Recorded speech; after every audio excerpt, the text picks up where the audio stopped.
hopefully by now, like at this point, the work of the living God is shining forth.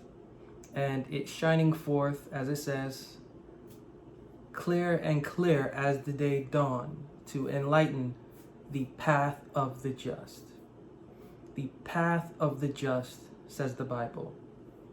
And the path of the just, that just through knowledge shall the just be delivered. That is a proverb, the book of Proverbs.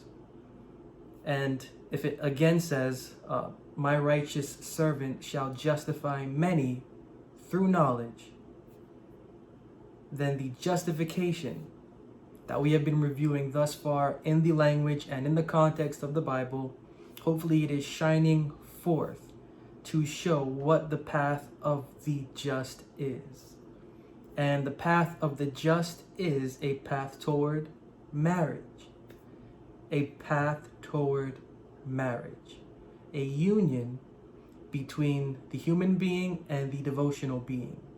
A marriage between the conversation's thoughts and the conversation's feelings. A marriage between the body of our understanding, the regenerated or the refreshed or the resurrected body of our understanding, and the regenerated or the refreshed or the resurrected spirit of our faith's mind. We spent time going over the process of justification, the definition of justification, and all of the terms along with it to get to this one point. Because once you can, get past the terms, get past the application of those terms, get past what those terms do not mean, get past the false application of those terms, you can then begin to see the Bible's philosophy shining bright. And that's simply all I would like to do at this time for our meeting together, is to let that brightness shine and to make greater sense of it. Because we began by studying the definition of justification in its Greek and Hebrew context. We moved on from there to understand how it is used, and then from there how it is used to certain terms attached to it: Emmanuel, God, Jesus Christ, grace, all of these things attached to it, just so that we can understand why all of this is necessary. What if we're going to again hold true to John 4:24 that God is a spirit, and in Luke 24:39 that a spirit does not have flesh and blood? Why all of this matters? What the salvation of the living God is, if John 4:24 is true, and we're going to believe the Bible. We're going to believe the Bible, that John 4:24, that God is a spirit, is true, then we need to acknowledge the fact that the physical stuff has to end, and that the salvation taught within the scriptures has nothing to do with a physical outcome, with a natural or an oddly supernatural outcome. Going through all of these terms and the language within the Bible, there is a need to separate Bible from opinion. There is a need to separate Bible from theology. There is a need to separate Bible from religion. Why? Because the Bible has all of this already within it. Anything added extra to it will pervert it and will turn it upside down and inside out, then back upside down, then back inside out.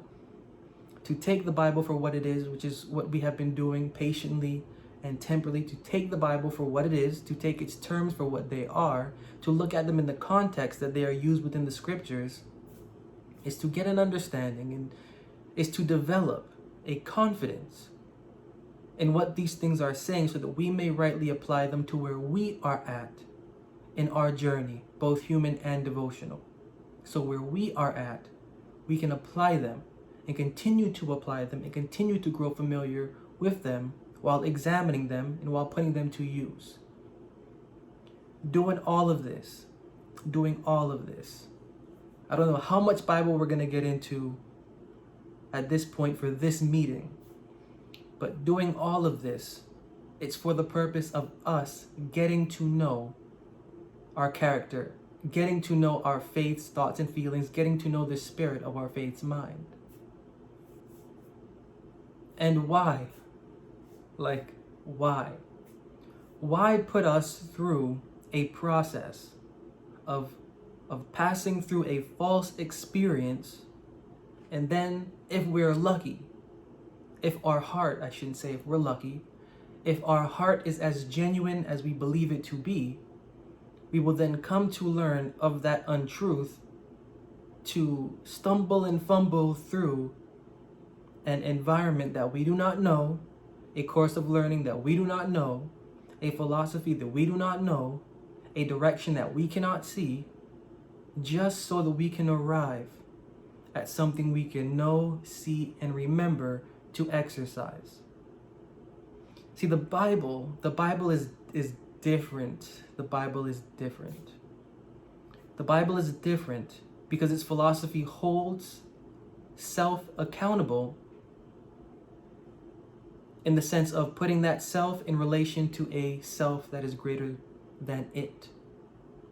Now, we can go anywhere in philosophy or in religion, and self will be held accountable. Self will be held accountable. Self will be held so accountable that self will be even termed as the God to be held accountable towards.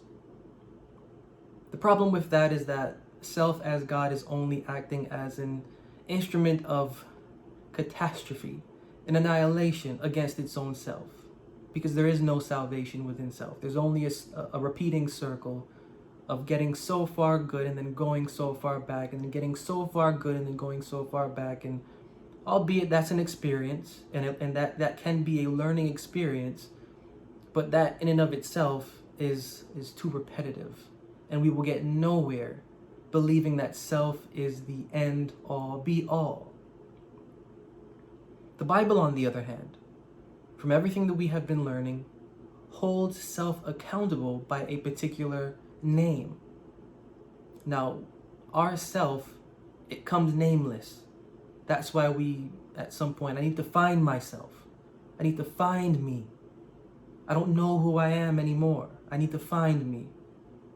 Our self is born nameless. We know the definition of name, don't need to review it, but our self is born without a name. Now, the more that we try to discover ourselves is the more that we are trying to discover a name. And as much as we like to believe that we can do this, there is not enough intelligence in ourself to find a name that we may abide by and be content and comfortable with until we die. Self does not have this in it. It only has it in it when aided. And there is a name that aids our self-development, and this name is a concept called within us is God. Put into one word, Emmanuel. Put into another word, Jesus Christ. When our self is able to hold the name of Emmanuel in front of its face, it then receives a mirror to look at its own self for correction. That correction allows it to become edified. That edification allows that self to nurture our human being, correcting it, guiding it, redefining it, reforming it, revitalizing it, and allowing it to move to a height or to a potential that it ought to be at. The Bible's philosophy is different because we're exercising ourself toward a name. Taking knowledge of this name is key to our human condition's growth and development. And so when we're taking knowledge of that name, when our human condition is going through its period of growth and development, it is only doing so that we can experience a marriage between self and that name that is to be found within self. Now, the name that is to be found within self can only be given through the living God's name. Again, living God's name is Emmanuel or Jesus Christ, or a concept called within us is God. When we can get this together, we will offer a sacrifice that is decent for a return that is healthy on the spirit of our faith's mind. And so turning to the book of Psalm 51, 16 and 17. Psalm 51 verses 16 and 17. Psalm 51 verses 16 and 17. Psalm 51, 16 and 17 reads, "For thou desirest not sacrifice, else would I give it. Thou delightest not in burnt offering. The sacrifices of God are a broken spirit. A broken and a contrite heart, O God, will thou not despise." Honoring the process of justification brings us to offering the sacrifices that are most acceptable. Now we have plainly in the book of Psalm right here, allowing us to know what those more credible sacrifices are, because while they were offering physical stuff and maintaining a physical approach, here you have someone writing that the physical stuff mean nothing. So while the routine of the physical stuff existed, there is an individual here saying that the physical stuff are actually non-existent. And what actually exists is an offering that cannot be seen. The offering that cannot be seen is the offering that is within. The offering of offering what is within. The sacrifice of the mind. The sacrifice of the conversation's thoughts. The sacrifice of the conversation's feelings. The sacrifice of the conversation's approach. This again falls back to Ephesians 4. Put off from you your former conversation, the old man, the old mind, or the old approach, and be renewed in the spirit of your mind. What Paul is saying in Ephesians is the same philosophy from this individual in the book of Psalms. And the point being, for marriage, we have to know our faith's mind. We have to know the self of our conversation before we can know the self of our human being.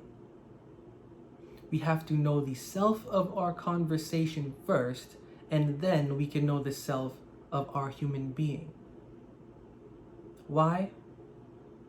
Because we do a lot of things for our human being to quench the self of our conversation.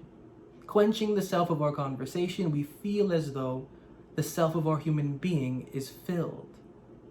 But this is wrong.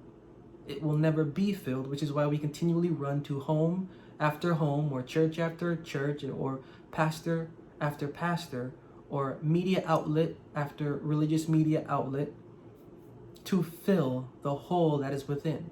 When really, the cry that we are feeling, that we may not be able to acknowledge, the cry that we are feeling is the cry of our spouse.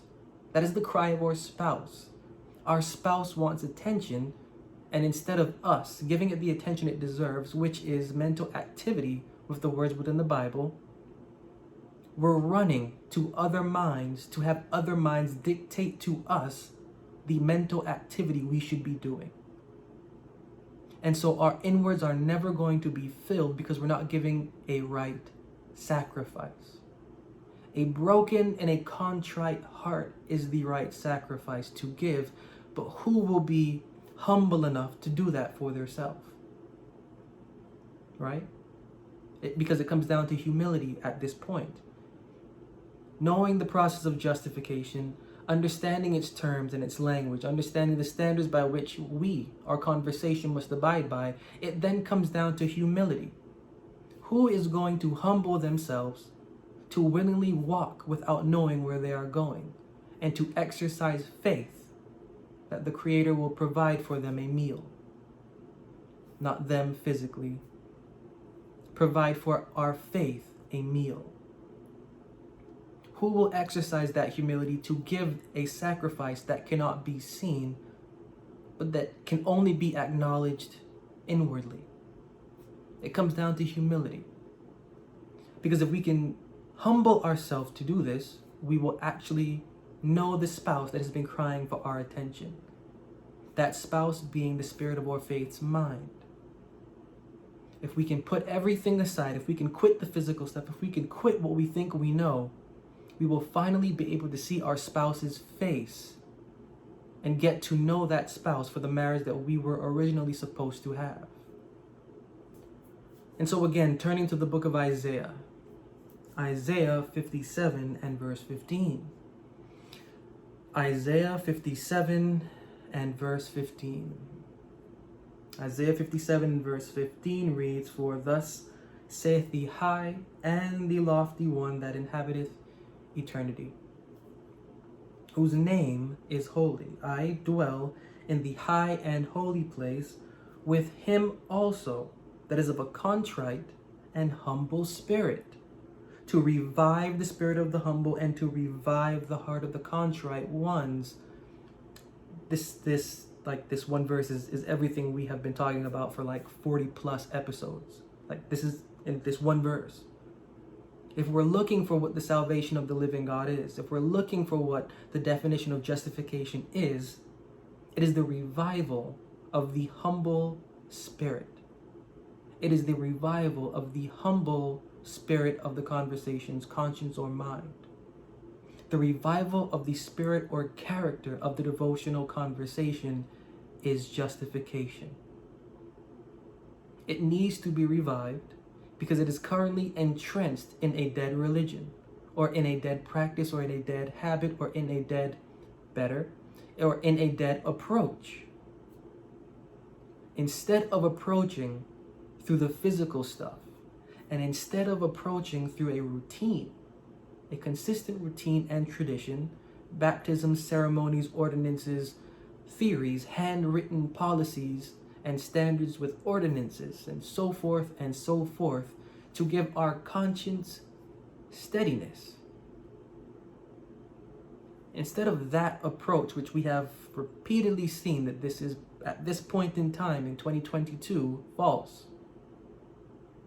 Instead of that approach, I'm really looking for the humble mind, is what the Bible is saying. Before any sort of crucifixion has happened, this is written in the book of Isaiah. So again, in the time of Isaiah, while the physical stuff was still being offered and still being believed on, we have an individual saying, that's not right, but what is right is that humble individual whose mind is willingly obedient to my words. Why?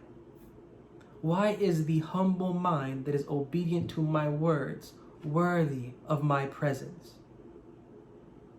I'm speaking for that in the Bible, one saying that he inhabiteth eternity.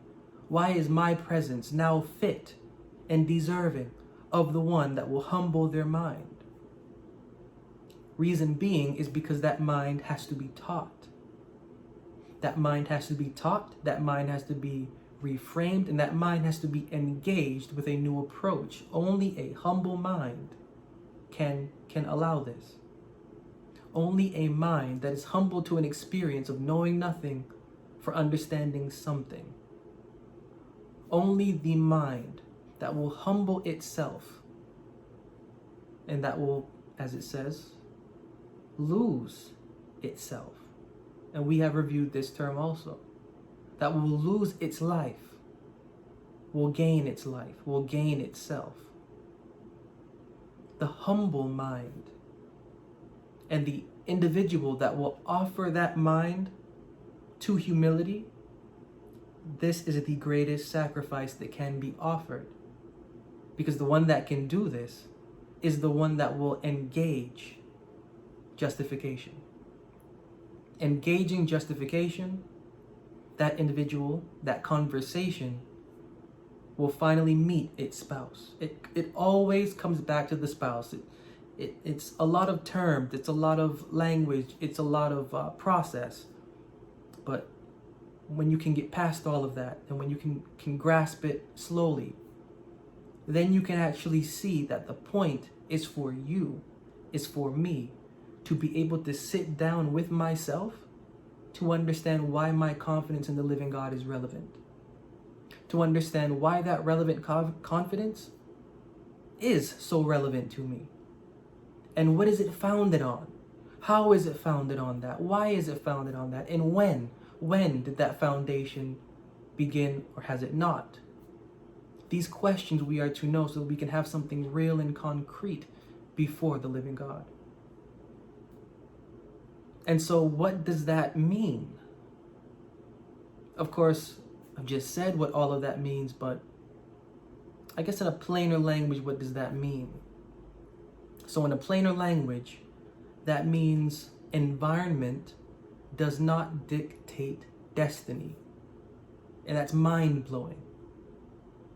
Environment does not dictate destiny. Say that one more time. Environment does not dictate destiny. Our faith is conceived within the religious world, and everything that we have learned thus far, the religious world is not decent and is unjust when it comes to the philosophy that is within the Bible. It is unjust. The environment that our faith is born in does not dictate the destiny of that same faith. That's what all of this means. The environment that our faith is born into, we take confidence in it. It can't lie to us. Pastor so-and-so is doing the best that they can do. Our denominational standard is what it is. The theories are continual. There is a foundation here for me to entrust, and I believe it, and it is what it is. Let that be what that will be for that individual, but for us that care for the growth and development of our human and devotional being, the process and the definition of justification is letting us know that our environment ought not to dictate our destiny. The environment our faith is born in, according to the Bible, we are to break the glass ceiling of that environment, to resurrect from it, and to travel into a destiny that is a faith that is liberated from much nonsense to an experience that is concrete, to an experience that is able to be examined and handled, and that can become meaningful to us on a daily basis. An experience that is not physical, an experience that does not rely on what is physical, an experience that does not rely on the stimulus given from other people or from other physical things, a stimulus that does not move due to theory and due to opinion, but due to what we experience from the nothingness that we experience it in.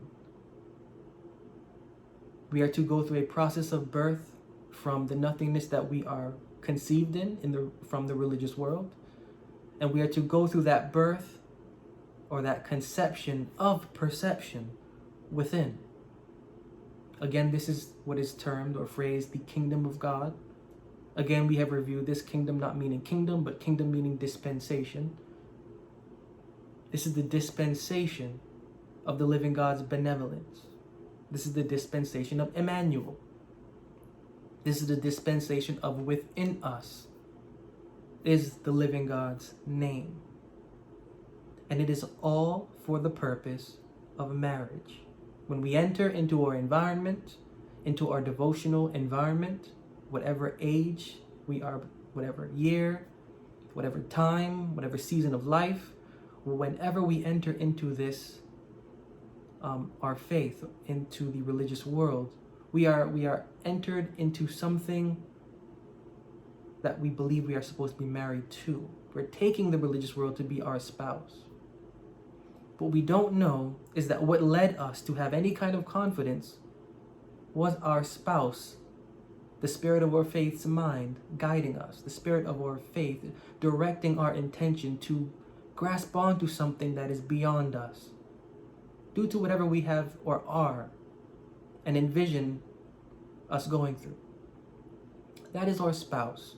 So for however long we are within the religious world and understanding its theories to be what they will be for us, our spouse is actually kept silent until everybody will go through it. Everybody will go through it until one time, one day, one moment, your spouse will say, "Hey, find out why we're here." And if we're willing to listen to that voice, and if we will continue to dig, as did Ezekiel in the 8th chapter of his book, we will understand the heart of our conversation, and we will understand the face of our spouse to give it the room it needs to develop so that we can develop with it. And this is the point. this is the ultimate point. The ultimate point is for us to go through a process of shedding the skin of contrary understanding to now adopting and embracing an experience where our life fits into the name of the living God, for unveiling that experience in our life in a more full and in a more complete way. And this is the new covenant promise. This is the new covenant promise in the book of Ezekiel. Ezekiel chapter 11, 19 and 20. Ezekiel chapter 11, 19 and 20. Ezekiel chapter 11, 19 and 20 reads, "And I will give them one heart, and I will put a new spirit within you. And I will take the stony heart out of their flesh, and will give them an heart of flesh, that they may walk in my statutes and keep mine ordinances and do them, and they shall be my people, and I will be their God." The experience is for us to grow accustomed to a new routine, and that new routine being a new approach. So letting go of everything that we have, what do we have? Absolutely nothing. So what does that mean? That means move with what you have that remains. Move with what you have that remains. You may not have much knowledge, you may have no knowledge, whatever knowledge you have, move with it. Bring it to the scriptures, weigh it with what you learn from in the scriptures, put it into the daily routine. Come back to the scriptures, reflect, and keep that cycle repeating, because what you have left from what you abandoned, that new approach will give you so much more, and in a real experience. The number one concern for the Bible is our marriage, is our self marrying the self of our conversation, is our thoughts and feelings, our natural thoughts and feelings marrying the thoughts and feelings of our conversation. When the two can come together for a marriage, we will learn contentment, we will learn reason, we will learn empathy, and we will have a greater affinity, affection for the living God as creator, understanding that we are creations. And so this marriage is more important than what we may think. This process of justification, it's for getting us to a point where we can be alone with ourselves to marry ourselves, and in the presence of our regenerated or resurrected faith. This is the essence of justification, and this is the living God's will and wisdom.